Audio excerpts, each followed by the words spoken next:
अभी बता रहे हैं और हमारे तमाम सहयोगी भी कह रहे हैं वो ये कि प्रधानमंत्री अगर दौरा कर रहे हैं इन इंस्टीट्यूट में जाकर और वो देख रहे हैं कि थर्ड फेज के ट्रायल के बाद की स्थिति क्या बनती हुई दिख रही है, तो इसका मतलब ये है कि अब हम वैक्सीन को हासिल करने के बहुत करीब पहुंच चुके हैं।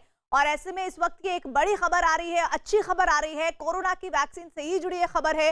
देश की 3 बड़ी लैब में वैक्सीन का ट्रायल तीसरे दौर में है और जिस तेजी से वैक्सीन की टेस्टिंग का काम चल रहा है उसे देखते हुए उम्मीद जताई जा रही है कि अगले साल के शुरुआती महीनों में कोरोना की कोई ना कोई वैक्सीन की खुशखबरी सामने आ सकती है।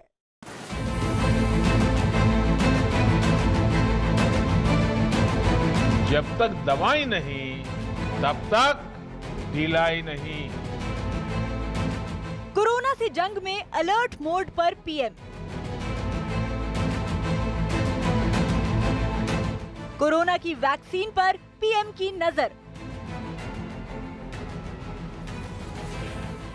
अहमदाबाद, पुणे, हैदराबाद में बन रही है वैक्सीन। भारत में 3 वैक्सीन ट्रायल के आखिरी दौर में। कोरोना से जारी जंग के बीच पूरा देश इससे बचाव के लिए वैक्सीन का बेसब्री से इंतजार कर रहा है। दुनिया भर के दूसरे देशों की तरह भारत में भी कई लोगों पर वैक्सीन का परीक्षण चल रहा है। अहमदाबाद के भारत बायोटेक में कोवैक्सीन का ट्रायल चल रहा है। इसके तहत 18 से 21 साल के लगभग 28,500 लोगों को वैक्सीन दी जा रही है। इस ट्रायल में महीने में 21 दिन के अंतर पर 2 बार वैक्सीन दी जा रही है। डॉक्टरों के मुताबिक अगले 1 साल तक वैक्सीन के असर पर नजर रखी जाएगी। इंडिया में टोटल 22 साइट पे ये स्टार्ट हुआ है एट ए टाइम। सब जगह 1000 टोटल 25,000 लोगों को एनरोल करेंगे और उसमें फर्स्ट 130 लोग पूरे इंडिया में 130 लोग जब कंप्लीट हो जाएंगे फॉलोअप के साथ 1 साल का उनका एक एनालिसिस होगा और बाद में वो रिजल्ट डिक्लेयर करेंगे कि इसकी सेफ्टी है। भारत में 3 जगह मुख्य रूप से वैक्सीन का ट्रायल चल रहा है। अहमदाबाद से लेकर पुणे और हैदराबाद तक के सीरम इंस्टीट्यूट में तेजी से टेस्टिंग चल रही है। लगातार ट्रायल की प्रक्रिया तेजी से चल रही है और उम्मीद की जा रही है कि अगले साल की शुरुआत में वैक्सीन आ सकती है। ये वैक्सीन आखिर जो आ रही है कोवैक्सीन वो कब उपलब्ध होगी, यही लाख टके का सवाल है। और जो सूत्रों से हमको जानकारी मिली है वो ऐसा माना जा रहा है, उम्मीद की जा रही है कि जनवरी के लास्ट में यानी अगले साल जनवरी के लास्ट वीक तक ये माना जा रहा है कि ये सारी प्रक्रिया पूरी हो जाएगी और वैक्सीन जो है वो लोगों के बीच में होगी। हालांकि अभी तक इस तरह का कोई ऑफिशियल अनाउंसमेंट नहीं है, कोई टाइम फ्रेम नियत नहीं किया जा रहा है, लेकिन सूत्रों से जो जानकारी है वो ये है। लेकिन हो सकता है जनवरी से ये फरवरी या मार्च तक भी खिसक सकता है, क्योंकि वैक्सीन का जो उसका एनालिसिस है, क्योंकि उसके साइड इफ़ेक्ट्स नहीं होने चाहिए। वैक्सीन एक बार किसी को इंट्रोड्यूस हो गया किसी शरीर में, उसके बाद उसके क्या असर आ रहे हैं वो सारी चीज़ें देखना बहुत ज़रूरी है, इसीलिए इसमें वक्त लग रहा है। वैक्सीन बनाने के 6 चरण होते हैं। प्री क्लिनिकल ट्रायल में जानवरों और पौधों पर टेस्ट किया जाता है।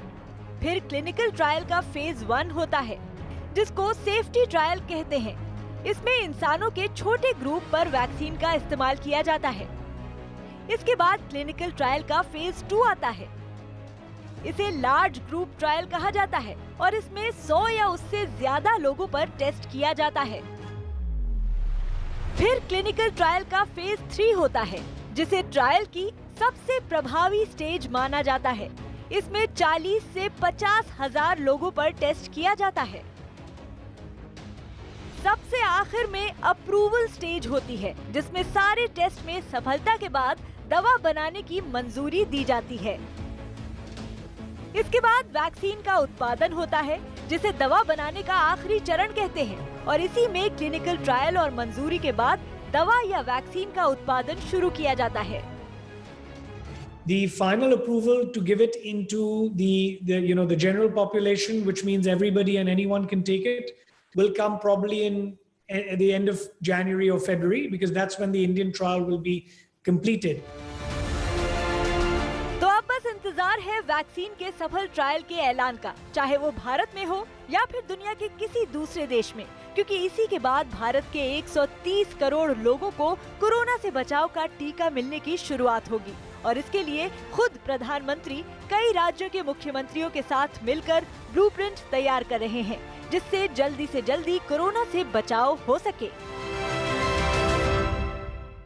एक ऐसी बीमारी जिससे पूरी दुनिया परेशान है और बस इंतजार है उसकी वैक्सीन का। एक ऐसा वायरस जिसके संक्रमण से बच पाना ही अपने आप में बहुत बड़ी उपलब्धि है आज की तारीख में। हमारे साथ हमारे सहयोगी लगातार बने हुए। दरअसल आज का दिन महत्वपूर्ण इस लिहाज से है क्योंकि प्रधानमंत्री मोदी देश के अलग अलग शहरों में आज जाने वाले हैं और वहां पर इंस्टीट्यूट में वैक्सीन के अंतिम फेज को लेकर जो तैयारियां चल रही है उस पर वो उनसे बातचीत करेंगे। संजय का रुख कर लेते हैं हैदराबाद से। वो भारत बायोटेक के पास ही खड़े हैं जहां से प्रधानमंत्री 12 बजे के करीब वहां पहुंचेंगे और वहां अधिकारियों से बातचीत करेंगे। संजय, मुझे ये बताइए कि हम देख रहे हैं लगातार कि आत्मनिर्भर भारत को लेकर लगातार प्रधानमंत्री और हमारे तमाम कैबिनेट मिनिस्टर और बहुत सारे लोग हैं वो कैंपेन कर रहे हैं, लेकिन आज का दौरा आत्मनिर्भर भारत की तरफ एक और कदम कैसे बढ़ा सकता है?